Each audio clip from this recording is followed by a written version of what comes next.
আসসালামু আলাইকুম। আমি সাথী। আপনারা দেখছেন সাথী কুকিং স্টুডিও। আমাদের আজকের রেসিপি ডিম আলুর বিরিয়ানি। সিক্রেট মশলা দিয়ে ডিম আলুর ঝরঝরে এই বিরিয়ানি রান্না করে দেখাবো।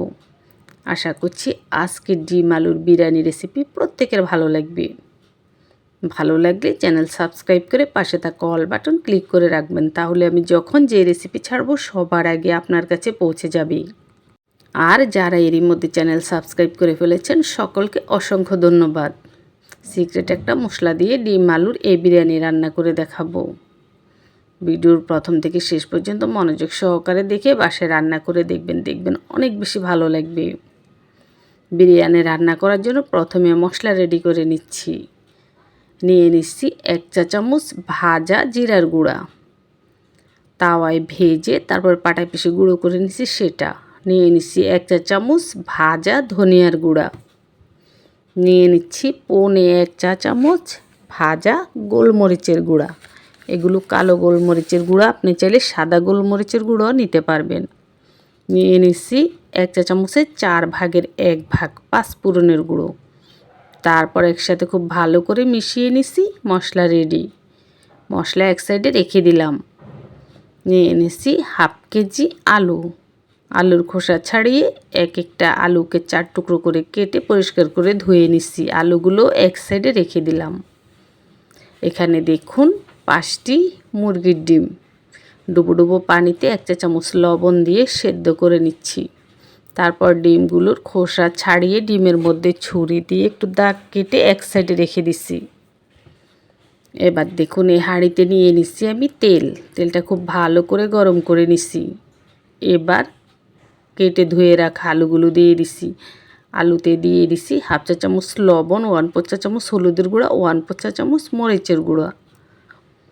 এবার চুলার মিডিয়াম আঁচে অনবরত নাড়াচাড়া করে এই আলুগুলোকে ভেজে নিচ্ছি। চুলার মিডিয়াম আঁচে কিছুক্ষণ ভাজলে আলুগুলোতে খুব সুন্দর ভাজা কালার চলে আসবে আর আলু অনেকটা সেদ্ধ হয়ে যাবে। এই তো ভাজা শেষ। এবারে আলুগুলোকে একটি বাটিতে তুলে এক সাইডে রেখে দিচ্ছি। এ পাতিলেই দিয়ে দিচ্ছি আবারও একটু তেল। সেদ্ধ করে রাখা সেই 5টা ডিমের খোসা ছাড়িয়ে ছুরি দিয়ে কিন্তু আমি একটু দাগ কেটে নিয়েছিলাম। এই ডিমের মধ্যে লবণ, হলুদ ও মরিচের গুঁড়া সামান্য মেখে নিছি। এবার এই ডিমগুলো ভেজে নিছি। এরকম লালচে কালার করে সুন্দর করে ভেজে নিতে হবে।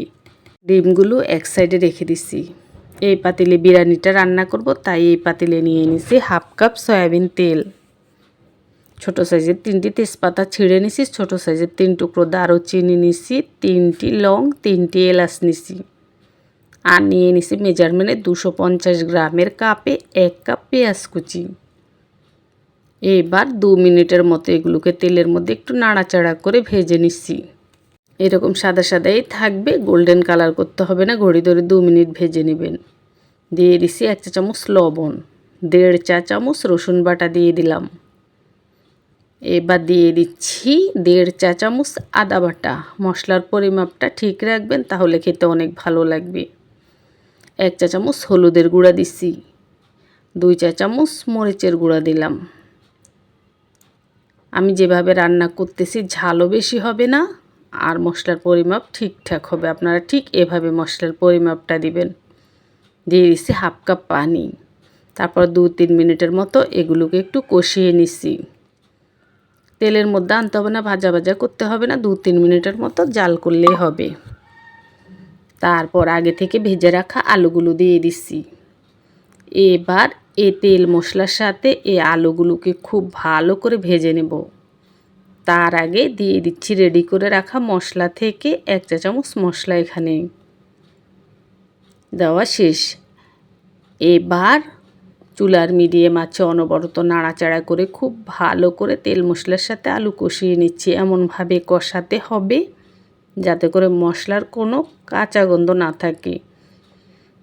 আলু পেঁয়াজ ভাজা ভাজা হয়ে একেবারে মশলাটা তেল ছেড়ে দিবে, এভাবে ভেজে নিতে হবে। তো এভাবে ভেজে দেওয়ার পরে এবার আমি এখানে পানির গ্লাসে 2 গ্লাস পানি দিয়ে দিলাম। এতটুকু করে আলু কাটলে এখানে 1.5 গ্লাস বা 1 গ্লাস পানি দিলেই হবে। আমি পানিটা একটু বেশি পড়ে গেছে। আচ্ছা যাক, 2 গ্লাস পানি দিয়ে দিছি। তারপরে পানির সাথে আলু খুব ভালো করে নাড়াচাড়া করে মিশিয়ে নিছি। আগে থেকে বেজে রাখা 5টা ডিমও এই আলুর সাথে দিয়ে দিছি। এবার ঢাকনা দিয়ে মাঝে মধ্যে ঢাকনা সরিয়ে এই আলুগুলোকে আমি রান্না করে নেব খুব ভালো করে সিদ্ধ হওয়া পর্যন্ত। আলুগুলো হতে থাক, এই পাকে পোলাওর চাল রেডি করে নিচ্ছি। দেখুন, বিরিয়ানি রান্না করার জন্য এখানে আমি হাফ কেজির চেয়ে আরও 2 মুঠো চাল বেশি নিচ্ছি। একটা গ্লাস দিয়ে মেপে নিচ্ছি, এখানে 2 গ্লাস চাল হয়েছে। এবার এই চালগুলোকে যতক্ষণ না ডিম আলুটা হচ্ছে ঠিক ততক্ষণ পর্যন্ত ভিজিয়ে রাখবো। তারপর রান্না করার আগে কষলে কষলে খুব ভালো করে ধুয়ে নেব। তো চালগুলো ভিজতেছে, এইদিকে দেখুন ডিম আর আলুটা কিন্তু হয়ে গেছে। ডিম আর আলুটা এভাবে রান্না করে নিতে হবে, একেবারে ঝোল শুকিয়ে এইরকম মাখা মাখা হবে। এই রকম রান্না করে নিতে হবে। আর এইরকম রান্নার মধ্যে আলু খুব ভালো করে সেদ্ধ হবে, আর ডিমের মধ্যে তো ছুরি দিয়ে দাগ কাটা আছে, যার কারণে ডিমের ভিতরেও তেল মশলা খুব ভালো করে ঢুকবে। তা আলুটা রান্না হয়ে গেছে, আলুটা ঢাকনা দিয়ে এক সাইডে আমি রেখে দিছি। দেখুন, 2 গ্লাস চালের বিরিয়ানি রান্না করব।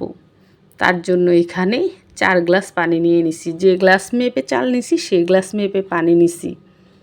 এই পানিতে আমি একটি তেজপাতা, 2টো লং, 2টো এলাচ, 2 টুকরো দারচিনি এবং 4 টেবিল চামচের মতো সয়াবিন তেল দিয়ে দিছি হাফ চা চামচ আদা বাটা, হাফ চা চামচ রসুন বাটা।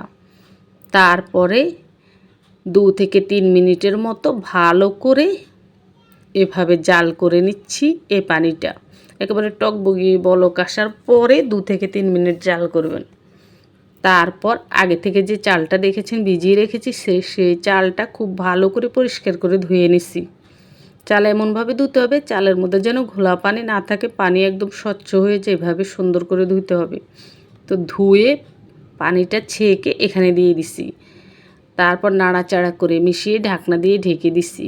কিছুক্ষণ পর ঢাকনাটা সরিয়ে আবারও নাড়াচাড়া করে আবারও ঢাকনা দিয়ে দিচ্ছি। এভাবে এই চালটাকে রান্না করে নেব। তো দেখুন, আবারও ঢাকনা সরিয়ে নিচ্ছি। এখন চালটা কিন্তু অনেক পানি টেনে গেছে, পানি আর নাইয়ে বলতে গেলে গায়ে গায়ে আছে আর কি, ভেজা ভেজা। এই পর্যায়ে দিয়ে দিছি 1 চা চামচের 4 ভাগের 1 ভাগ কেওড়া জল। কেওড়া জলটা এই টাইমে দিতে হবে, তাহলে খুব ভালোভাবে পোলাওর সাথে মিশবে। আর দেখুন, চালটা ঠিকই পানি টেনেছে কিন্তু সেদ্ধ হয়ে যায়নি পুরোপুরি, এখনও শক্ত আছে, শুধু পানি টেনে গেছে। তো পানি টেনে যখন এই রকম মাখা মাখা হবে, আর এই চালটা যতক্ষণ আমি রান্না করেছি চুলার আঁচ একেবারে হাইতে রেখেছি, চুলার আঁচ কমিয়ে দেওয়া যাবে না, তাহলে চালটা এখানে সেদ্ধ হয়ে যাবে, পরে বিরিয়ানিটা আঠালো হয়ে যাবে, ঝরঝরে হবে না। তো যখন এরকম গায়ে গায়ে, যে আমি যে নিচ্ছি চামচ দিয়ে খেয়াল করুন, গায়ে গায়ে হবে চালটা, ঠিক তখনই চামচ দিয়ে তুলে আগে থেকে যে ডিম আলু রেডি করে রেখেছি তার উপরে দিয়ে দিচ্ছি। দেখুন, পুরো অর্ধেকটা ভাত এখান থেকে এখানে দিয়ে দেব প্রথমে, আর দিতে হবে পুরো পাতিলে এরকম ছড়িয়ে সমান করে। তারপর যেটা দিচ্ছি দেখুন, এই পর্যায়ে আমি দিয়ে দিচ্ছি 2টো আলু বোখরা। এগুলো অনেক বড় বড়, তাই 2টো দিচ্ছি, আর এই 2টো একটু ছিঁড়ে দিচ্ছি। আপনি চাইলে 4-5টাও দিতে পারবেন, সমস্যা নেই, আপনার টেস্ট অনুযায়ী একটু বেশি ব্যবহার করলে অসুবিধা নেই।